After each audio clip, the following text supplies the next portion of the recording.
કોઈ આર્મી નહીં, કોઈ પોલીસ નહીં. જ્યારે મોટા મોટા નેતા આવે, કોઈ વીઆઈપી માટે પાછળ કેટલી ગાડી, ઉપર હેલિકોપ્ટર, તેનાથી હાલે છે. ટેક્સ પે કરે છે એના ઉપર જ ને. વીઆઈપી માટે જે સર્વિસ છે એ આ લોકો માટે કેમ નથી? હું નીચે આર્મી કેમ્પમાં ચિલ્લાઈને કહેતી હતી કે ઉપર કેટલા લોકો જખમી છે, તમે લોકો જલ્દી કંઈક કરો. અમે ઉપરથી પડતા આખડતા નીચે ઉતરતી હજી ઉપર કોઈ ફેસિલિટી ગઈ નહોતી. ઉપર આટલું બધું થઈ ગયું હતું, નીચે આર્મીને ખબર કેમ ન પડી કે ઉપર આ થઈ ગયું છે? આતંકવાદી અમારી સામે આવીને ગોળી મારી જાય છે. હિન્દુ મુસલમાનને અલગ કરીને હિન્દુના બધા ભાઈઓને ગોળી મારી છે. તો આપણી આર્મી કરે છે શું? લાખોની સંખ્યામાં આર્મી હતી ત્યાં. અને જે ટુરિસ્ટ પ્લેસ છે ત્યાં કોઈ આર્મી મેન નહીં, કોઈ પોલીસમેન નહીં, કે કોઈ ફર્સ્ટ એડ કિટ નહીં, કાંઈ જ સુવિધા નહીં. એમાંથી એક આર્મી મેન એવું કહે છે કે તમે લોકો ઉપર ફરવા શું કામ જાઓ છો? હવે તમે મને એ વાતનો જવાબ દો. જો આ રીતનું હતું તો તમે અમને જવા શું કામ દો છો?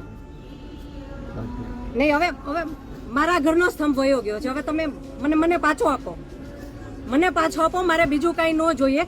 આજ પછી કોઈ દિવસ કોઈ વોટ જ નહીં કરતા. જો આપણી ગવર્મેન્ટને પોતાની જ સુવિધા રાખવી છે, તમારા પાછળ કેટલા વીઆઈપી હોય છે, કેટલી ગાડીઓ હોય છે, તમારો જીવ છે.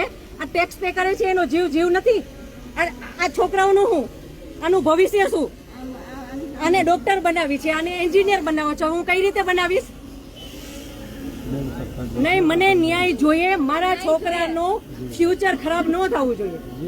આટલા વર્ષની સર્વિસમાં એને ટેક્સ તમે કટ કરીને તમે સેલરી આપો છો ને, અને ઉપર જતા અમે કાંઈ પણ વસ્તુ ખરીદીએ છીએ, ક્યાંય જઈએ છીએ, ફરીથી ટેક્સ, ટોલ ટેક્સ, બધા ટેક્સ તમે અમારી પાસેથી લ્યો છો. તો મારા ઘરવાળાને જ્યારે જરૂર હતી ત્યારે કોઈ ફેસિલિટી નથી મળી. મને એનો ન્યાય જોઈએ.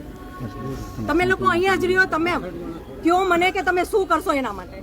આ એક નહીં, આના જેવા જેટલા ભાઈઓ બધા નિર્દોષ હતા, બધાને આવડા છોકરા હતા.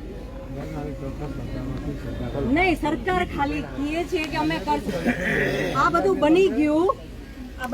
આ બધાને હોસ્પિટલ ખબર નહીં શું ફેસિલિટી મળી ન મળી. બીજે દિવસે આટલો કરફ્યુ, આટલી રોડ બંધ, રોડ ઉપર 100-200 જ્યાં જોઈને ઢગલા. નહીં સર, નહીં, સાંભળો, તમારે સાંભળવું પડશે. જ્યારે બધું પતી જાય પછી આપણી ગવર્મેન્ટ આવીને ફોટા પાડે છે કે અમે આર્મી ઓફિસર અહીંયા હતા, પોલીસ અહીંયા હતા, નેતા આવ્યા છે. પછી શું કામનું? અને આર્મી ઓફિસર એવું કેમ બોલી શકે કે તમે લોકો ઉપર જાઓ છો શું કામ ફરવા? અને ત્યાં એક બોલ્યો તો બાકીના બધા સાંભળતા હતા, તો કોઈ કાંઈ ત્યારે કેમ ન બોલ્યું? અમે ત્યારે એમ બોલ્યા કે આર્મી મુર્દાબાદ, કે આર્મી હાય હાય, તો અમને પકડીને કેમ અંદર ફેંકી દે છે? કોઈ સુવિધા નહીં, કોઈ ફેસિલિટી નહીં.